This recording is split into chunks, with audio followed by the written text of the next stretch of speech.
Bonjour et bienvenue à Passion pour Dieu. Vous êtes sur le point de voir la deuxième émission dans la nouvelle série Révolution mentale. Nous avons évoqué la nécessité de changer notre manière de penser selon la parole de Dieu. Aujourd'hui, nous allons voir quelques-uns de ces schémas de pensée que nous devons changer, que nous devons transformer. L'objectif, c'est d'arriver là, à quelques instants.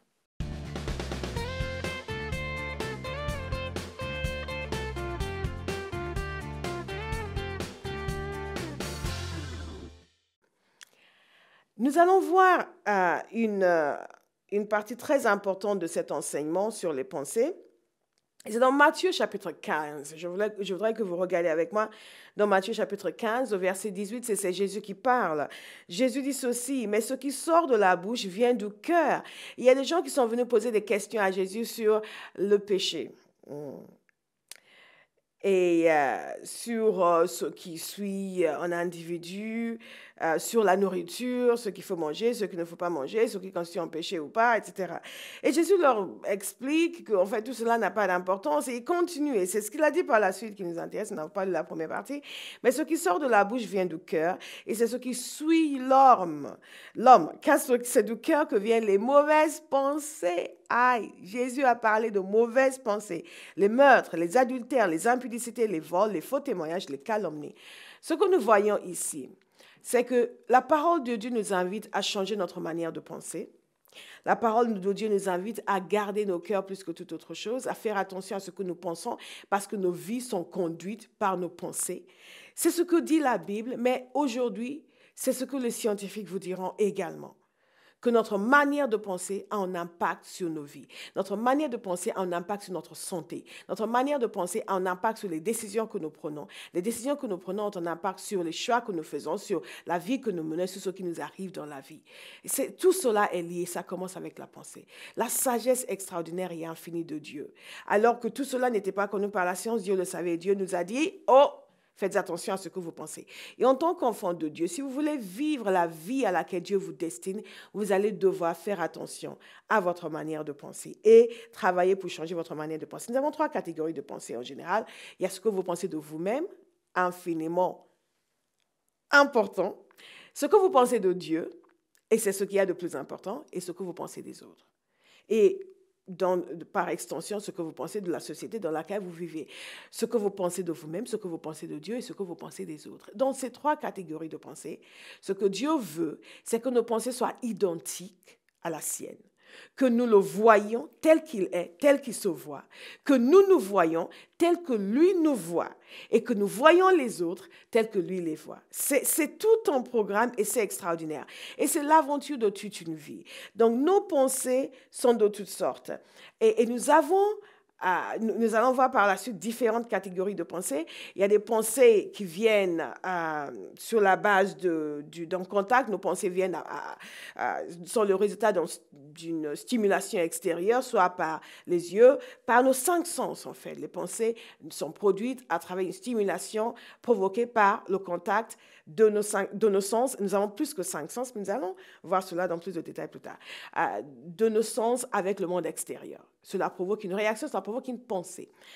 Mais nous pouvons aussi avoir un système de pensée, un schéma de pensée. Nous avons qui devient une attitude, une sorte de prisme qui nous permet de voir le monde, un paradigme, une structure mentale que nous avons, qui est la consolidation de nos pensées, de nos expériences et ainsi de suite. Nous allons voir dans un segment suivant d'où nous viennent nos pensées. Et cela est très important pour pouvoir changer notre manière de penser. Donc, voilà des choses très intéressantes que Dieu nous dit. Dieu nous invite, je vous rappelle encore, à renouveler notre intelligence. Romains 12, au verset 2, ne vous conformez pas au siècle présent, mais soyez transformés par le renouvellement de l'intelligence afin que vous discerniez quelle est la volonté de Dieu, ce qui est bon, agréable et parfait. Donc, nous avons vu pourquoi nous devons changer notre manière de penser. le fait que en venant à Jésus, nous sortons d'un système de pensée néfaste, un système de pensée vain, un système de pensée différent de celui du royaume de Dieu. Et devenus enfants de Dieu, nous avons besoin de commencer à penser comme Dieu pense. Et ce serait intéressant d'ailleurs de voir quelques-uns de ces schémas de pensée. Dans 2 Corinthiens chapitre 10 au verset 4, il nous dit ceci: les armes avec lesquelles nous combattons ne sont pas charnelles, mais sont puissantes. Alléluia. Si j'étais dans mon église, je dirais dites puissantes. Dites puissantes. Allez, dites puissantes. Elles sont puissantes. Puissantes. Et c'est pour faire quoi ces armes? C'est pour tuer le voisin? C'est pour aller causer des problèmes dans le quartier? Non. Elles sont puissantes par la vertu de Dieu. En d'autres termes, Dieu les rend puissantes pour renverser les forteresses. Alors vous allez dire, ah bon, Paul veut aller assiéger des villes étrangères? Absolument pas. Où sont ces forteresses? C'est très important de voir comment Dieu pense. Nous renversons les raisonnements. Les forteresses sont les raisonnements et toute hauteur qui s'élève contre la connaissance de Dieu. Où sont ces hauteurs? À l'intérieur de nous. Ah oui, je vois quelqu'un commencer à dire, oui, c'est ça, Pierre, il a des hauteurs. Ouais, des hauteurs. Ouais, Pierre, il a des hauteurs, ouais. Ma sœur Olive aussi, depuis le temps que je lui parle de dire, des hauteurs qui s'élèvent contre la connaissance de Dieu. Vous serez étonné de ce que vous avez comme hauteur dans votre pensée. Restez avec moi dans cette aventure divine. Et nous amenons toute pensée captive à l'obéissance de Christ. Ce qui nous est dit ici, c'est qu'il y a des forteresses, des raisonnements, des façons de penser, des façons de voir, qui sont contraires à la façon de voir et de penser de Dieu. Et qu'il y a des pensées que nous avons qui ne sont pas obéissantes envers Christ, qui ne sont pas obéissantes envers Dieu, qui ne correspondent pas au cœur de Dieu. Et nous sommes censés amener ces pensées captives à l'obéissance de Christ. Il y a une traduction qui parle du fait que nous en faisons prisonniers. Nous en faisons prisonniers. Nous amener nous-mêmes à l'intérieur à une parfaite conformité avec Jésus. C'est fascinant ce que Dieu veut faire avec nous. Ce n'est pas simplement, hey, attention, tu es chrétien maintenant. Oh, rallonge ta jupe. Rallongez vos jupes, s'il vous plaît. Parce que maintenant, je ne vais pas entrer dans cela, mais mes sœurs, sisters, nous sommes sanctifiés. Et cela doit se voir dans notre manière de nous vêtir. Aujourd'hui, parfois, nous voyons nos sœurs et même des prédicatrices, si on se demande depuis quand sexy a remplacé sanctifié dans l'Église. Bien. On ne va pas s'attarder sur la question, on y reviendra à un autre moment. Oui, je l'ai bien dit. Depuis quand sexy a remplacé sanctifié dans l'Église? Donc, mais il ne s'agit pas ici simplement de dire des formes externes. Je vais rallonger la jupe, je vais rallonger, je vais faire attention. On enlève les boucles d'oreilles, s'il vous plaît, nous sommes chrétiens. Non, il ne s'agit pas de ça. Il s'agit d'un changement intérieur, d'un changement de façon de penser, d'une révolution mentale. Une révolution mentale. Et pourquoi nous avons besoin de cette révolution mentale? Parce que, comme nous avons dit, nos pensées étaient vaines, et je dis étaient par la foi, nos pensées étaient vaines, notre perception des choses ne correspondait pas à celle de Dieu, nous sortons du monde, notre intelligence était obscurcie, et parfois notre manière de voir les choses est diamétralement opposée à la vision de Dieu. Comment pouvez-vous marcher avec Dieu, faire la volonté de Dieu, faire plaisir à Dieu, si votre façon de penser est totalement contraire à ce que Dieu veut? Que ce soit dans ce qui vous concerne, ce qui concerne les autres, ce qui même concerne Dieu lui-même, nous sommes censés penser comme lui. Alors, quand on pense, par exemple, à des schémas de pensée qui pourraient être néfastes, je vais vous donner quelques exemples. Il y a, par exemple, regardez avec moi mes deux tableaux ici. Ces deux tableaux. L'autre jour, lorsque quelqu'un avait regardé ce tableau, la personne a regardé et a dit, ah oui, ah non, ça c'est moi, j'aime ça. Et c'est évident, tout le monde aime ça, dit, ah oui, ça c'est moi. Mais la réalité, c'est que lorsque nous ne sommes pas en Christ, ça c'est nous. Et quand nous venons à Jésus, c'est encore nous. Et ce que Dieu veut faire, c'est nous amener de là à là.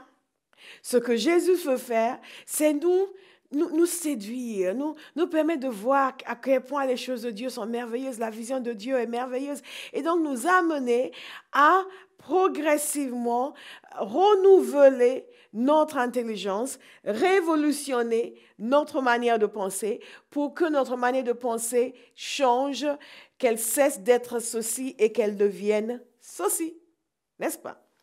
Et donc, il y a des schémas de pensée différents. Il y a par exemple des gens qui ont un schéma de pensée, disons, de critique.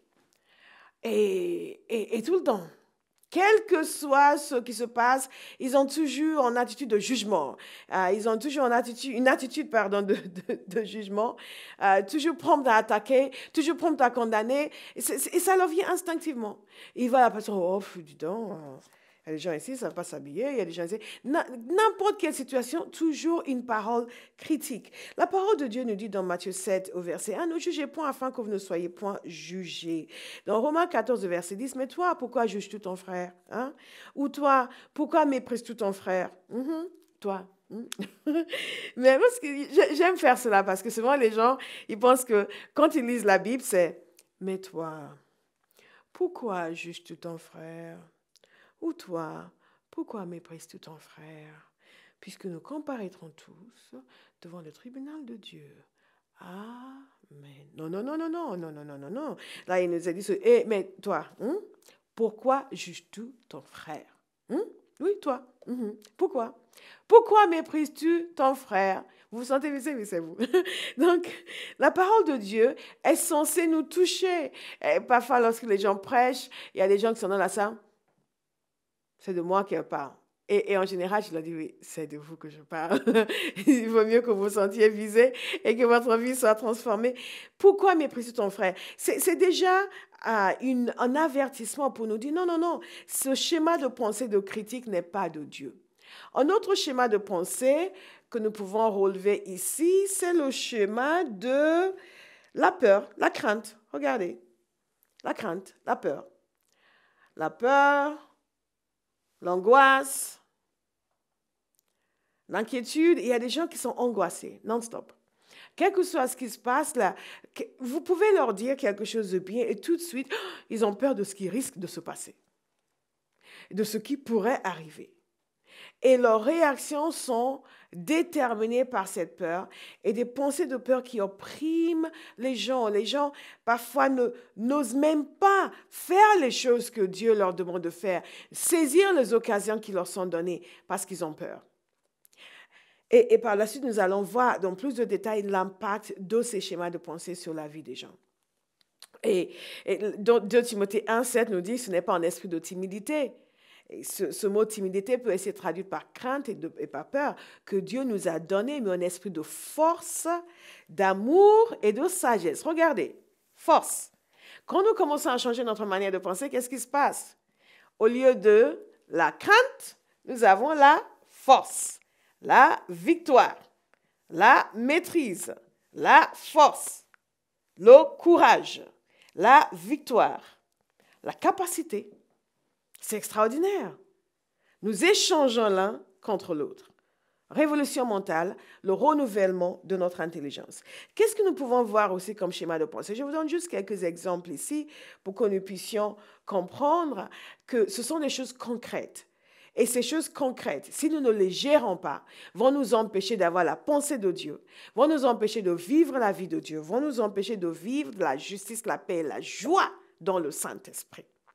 Alors, autre schéma de pensée, voyez en gros ici, incrédulité. Incrédulité. Incrédulité. Ça, c'est un schéma de pensée terrible. Et l'opposé, bien sûr, de l'incrédulité, ça doit se trouver ici quelque part, cherchez vous-même, la foi. L'incrédulité. Vous savez, il y a une histoire très intéressante qui nous est racontée dans la Bible, c'est l'histoire des 12 espions que Moïse a envoyés pour espionner la terre promise. Et ces gens sont partis. Dieu leur avait promis cette terre. Et Moïse, ensuite, a décidé de les envoyer. Ils sont partis, ils sont allés voir. Mais à leur retour, ce qui est intéressant, c'est qu'ils ont commencé à rouspéter. Ils ont trouvé que non, c'était dur, ils avaient peur. Et ils ont décidé qu'ils voulaient retourner en Égypte. Je voulais vous lire le passage, mais peut-être que ce n'est pas nécessaire. Je vais vous expliquer l'histoire, parce que le temps passe. Ils ont décidé qu'ils ne voulaient pas. 10 de ces espions ont pris peur. et ont introduit la peur dans le cœur des gens. Ils étaient totalement incrédules. Ils ne croyaient pas que ça pouvait se faire. Ils ne croyaient pas que Dieu pouvait le faire. Et parce qu'ils étaient incrédules, ils se sont rébellés contre Moïse. Et c'est un encouragement pour tout leader qui vit la rébellion. Maintenez le cap. Ils se sont rebellés contre Moïse et ils voulaient retourner en Égypte, des gens qui étaient sortis de 400 ans d'esclavage parce qu'ils ont crié à Dieu, parce qu'ils ont supplié Dieu, parce qu'ils étaient malheureux. Tout d'un coup, parce qu'ils sont allés voir cette terre promise et qu'ils ont vu des guerriers, ils avaient l'impression qu'ils n'allaient jamais pouvoir les vaincre, ils ont agi par incrédulité. Et Dieu n'était pas content. Deux d'entre eux ont eu une réaction totalement différente. Vous voyez l'impact de changement de la manière de penser. Face à la même situation, 10 ont pris peur, ont été incrédules, 2 ont gardé la foi et 2 ont obtenu la promesse. Parce que ces gens sont allés tellement loin que Dieu a décidé d'agir contre eux. Et toute cette génération qui a murmuré n'est pas entrée dans la terre promise. Les seuls qui y sont entrés sont les 2, Josué et Caleb, qui ont maintenu la foi et qui ont fait confiance à Dieu.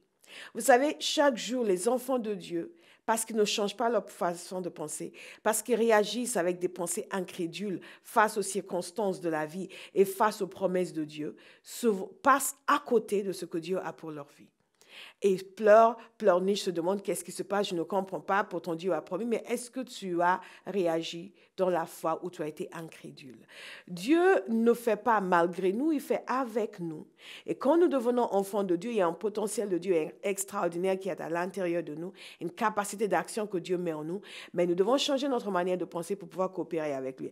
Les 10 espions ont fait en sorte que toute cette génération est passée à côté de la volonté de Dieu, n'a pas obtenu la promesse. Je déclare sur vous que vous allez obtenir la promesse, que vous allez accomplir ce que Dieu veut que vous accomplissiez et que l'incrédulité ne va pas vous y empêcher. Et dans l'incrédulité les a conduits ensuite dans la rébellion. Regardez, rébellion. Rébellion est le frère jumeau de l'incrédulité. Quand on ne croit pas, qu'est-ce qu'on fait? On se rebelle.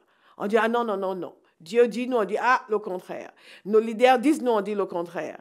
Et cela crée un fossé entre nous et ce que Dieu veut faire dans notre vie. La rébellion, parfois, est le fruit de la peur, le fruit de l'incrédulité.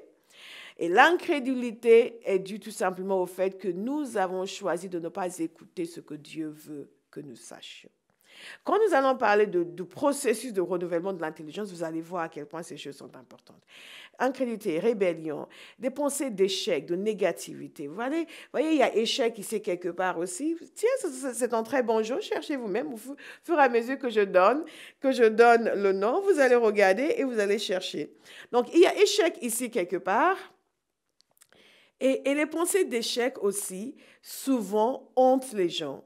Et ils ont l'impression qu'ils ne vont pas y arriver. Quel que soit ce qu'ils commencent à faire, ils ont peur que ça ne marche pas. Et ils commencent et ils laissent tomber parce qu'il y a cette idée de l'échec qui revient constamment. Et autre élément aussi, de défaite également, c'est dans le même sens, ce sont des frères jumeaux, ils appartiennent à la même famille. Famille néfaste, il faut vous divorcer de cette famille. Et autre élément aussi qui est intéressant dans toute cette négativité, c'est la mentalité de victime. Il y a des gens qui se voient comme les victimes du monde entier. Et ils fonctionnent dans l'insécurité. Regardez ici, c'est un petit caractère, mais c'est très important. La mentalité de victime. Est-ce que vous faites partie de ces gens qui ont une mentalité de victime? Tout le monde est contre moi. Je sais pas ce que je leur ai fait. Il m'a regardé. Je sais, il a regardé par là, je suis sûr que c'est moi qui regardais. Qu'est-ce qu'il doit penser de moi? Et quel que soit ce que les gens vous font, vous filtrez tout cela à travers cette mentalité. Ce qui est terrible avec tous ces schémas de pensée, c'est que c'est notre perception du monde. Et nous voyons le monde à travers ces filtres. Et ces filtres déforment la réalité. Dieu veut révolutionner notre manière de penser. Il y a des gens qui ont une mentalité de pauvreté. Pauvreté. Une mentalité de pauvreté et qui vont penser que ils sont condamnés à être pauvres toute leur vie. Ils sont condamnés à ne jamais posséder quoi que ce soit à toute leur vie. Ils sont condamnés à toujours quémander, demander. Ils ne peuvent absolument pas croire qu'eux peuvent avoir un bon poste, que les choses peuvent marcher pour eux dans la vie, qu'eux peuvent lancer une entreprise et devenir riches. Oui, j'ai dit devenir riche. Dieu n'a rien contre le fait que les gens deviennent riches. Il en a beaucoup, il n'est pas avare. Ce qu'il n'aime pas, c'est que les gens s'attachent à l'argent et que les gens aiment l'argent. Non, non, nous devons aimer Dieu, mais Dieu fait prospérer ses enfants aussi. Donc, il y a des personnes qui n'acceptent pas cela. Ils n'acceptent pas, ne peuvent même pas l'imaginer. Constamment, c'est la pensée de « Ah oui, nous, on est pauvres ». Il y a des gens qui vous disent « On est pauvres de génération en génération ». Mon grand-père était pauvre, mon père était pauvre, je suis pauvre, mes enfants seront toujours pauvres et que l'Éternel soit béni. Hum, hum. Oui, oui, ça vous fait penser, réfléchir, exactement. Non, non, non, c'est important pour nous d'ouvrir les mains pour que Dieu puisse les remplir. Dieu veut vous bénir, recevez ce que Dieu a pour vous. Ne laissez pas cette pensée vous hanter et vous éloigner de ce que Dieu a pour vous. Le temps passe tellement vite. Il y a aussi des gens qui ont une mentalité matérialiste, un schéma de pensée matérialiste. Ils voient tout dans le sens de l'argent, combien ça va me rapporter. Ils ne peuvent pas donner leur temps gratuitement parce qu'il faut qu'ils soient payés à chaque fois qu'ils accordent leur temps à quelque chose. Ils ne servent pas dans l'église parce qu'il faut qu'ils gagnent plus d'argent. Ils travaillent le week-end, ils ne sont pas à l'église parce que c'est payé le double. Ça, c'est une pensée, un schéma de pensée matérialiste. Et les gens qui sont comme ça vont travailler, s'épuiser et s'appauvrir spirituellement, alors que Dieu est tout à fait capable de vous prospérer si vous l'honorez. Il y a des gens qui sont comme ça, qui ont cette mentalité matérialiste, sont des gens qui sont avares. Ils ne donnent pas. Ils ne donnent pas. Leur église a des projets, ils ne donnent pas. Les gens dans leur famille ont des besoins, ils ne donnent pas. Les gens autour d'eux ont des besoins, ils ne donnent pas. On dit, quoi? 10 euros? Tu sais combien de temps il faut travailler pour gagner 10 euros? Mais j'ai gagné mes 10 euros à la sueur de mon front, s'il te plaît. Eh bien, c'est ça. Quand les gens sont comme ça, ils vont toujours suer pour gagner de l'argent. Toujours suer. Et plus ils en gagnent, plus ils en ont besoin, plus ils en veulent, ils ne sont jamais satisfaits. Ça, c'est aussi un schéma de pensée dont nous devons nous séparer. Les gens qui ont ce schéma de pensée matérialiste aussi jugent les gens sur la base de ce qu'ils possèdent. Les gens ont de la valeur à leurs yeux en fonction de leur compte bancaire. Vous et moi ne devons pas être comme cela. Il y a toutes sortes de schémas de pensée. Il y a des gens qui ont des schémas de pensée de perversion. Par exemple, perversité. Il voit une femme, il la déshabille. C'est instinctif. Et il te dit, oh, c'est plus fort que moi. En fait, non, ce n'est pas plus fort que vous, c'est un schéma de pensée que vous êtes construit. Et vous pouvez vous séparer de ce schéma de pensée pour avoir un schéma de pensée de pureté. Regardez, c'est merveilleux. Amour, ça c'est un amour pur. Et nous avons aussi quelque part la pureté, chercher.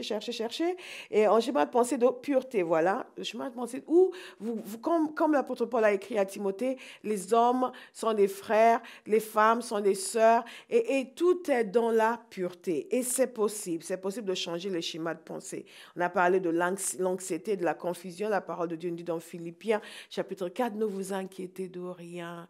Donc, quand nous acceptons ce verset, qu'est-ce qui se passe?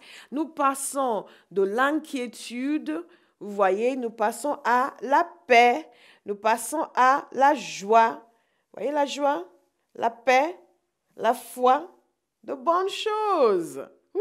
Rien qu'en le disant, ça augmente votre joie. Il y a aussi des gens qui ont un schéma de pensée de méfiance. Méfiance. Attention, méfiance. Tout ce qu'ils pensent concernant les autres, c'est la méfiance. La vengeance, c'est aussi un schéma de pensée.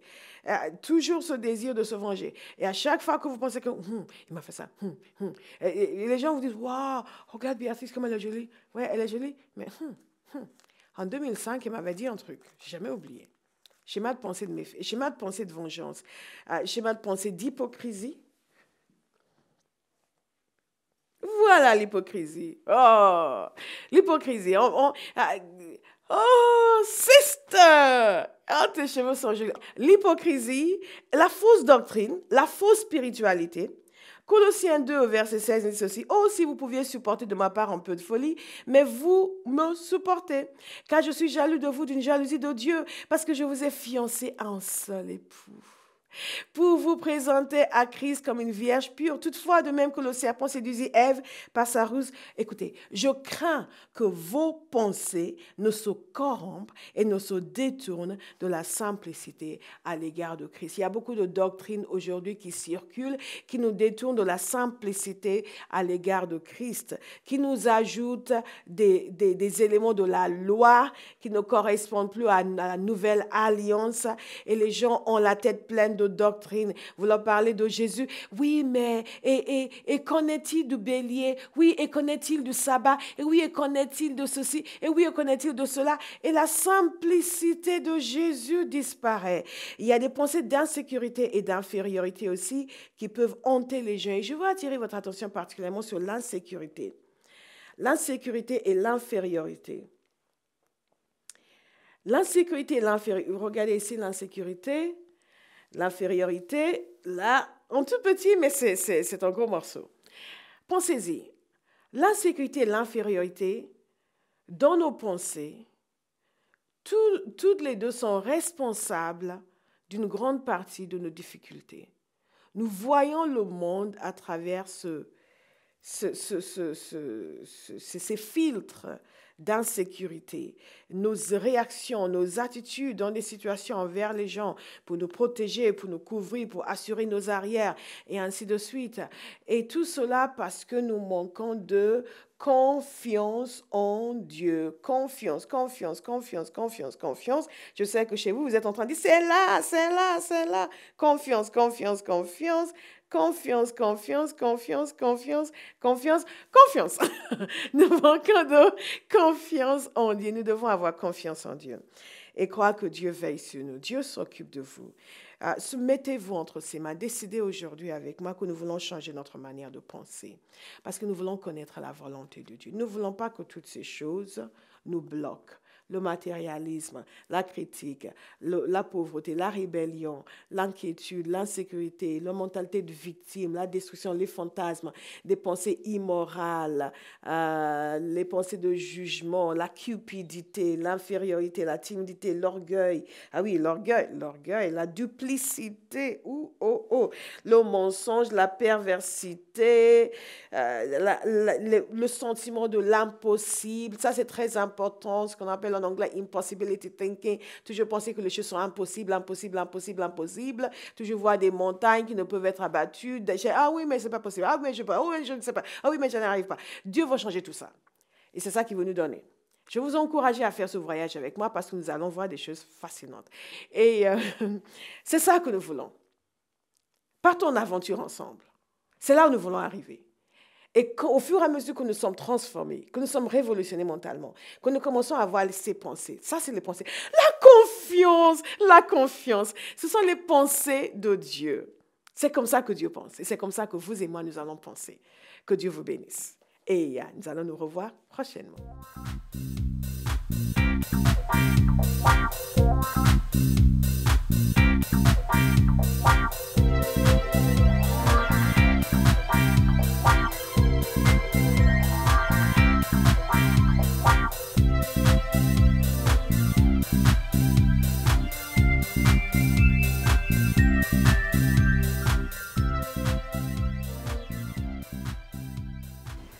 Bonjour, je m'appelle Béatrice, je suis conductrice de louange à la compagnie Théophile et également partenaire. Alors qu'est-ce qu'un partenaire? Un partenaire, c'est quelqu'un qui désire réellement s'impliquer dans un ministère.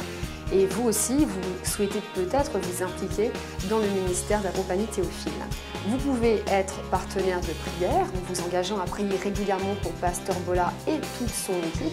Et vous pouvez aussi être partenaire financier en nous soutenant ponctuellement ou régulièrement. Pour cela, il suffit d'aller sur la rubrique partenariat de notre site. Et vous êtes nombreux. Vous êtes nombreux à nous écrire de différentes nations, du Tchad, du Liban, de l'Algérie, de l'Afrique du Sud, de l'Angleterre. C'est vraiment merveilleux de savoir que nous pouvons apporter l'Évangile dans tous ces pays et de savoir que nous sommes une bénédiction pour vous. Alors si vous aussi, vous souhaitez y participer, vous savez ce qu'il vous reste à faire. Que Dieu vous bénisse.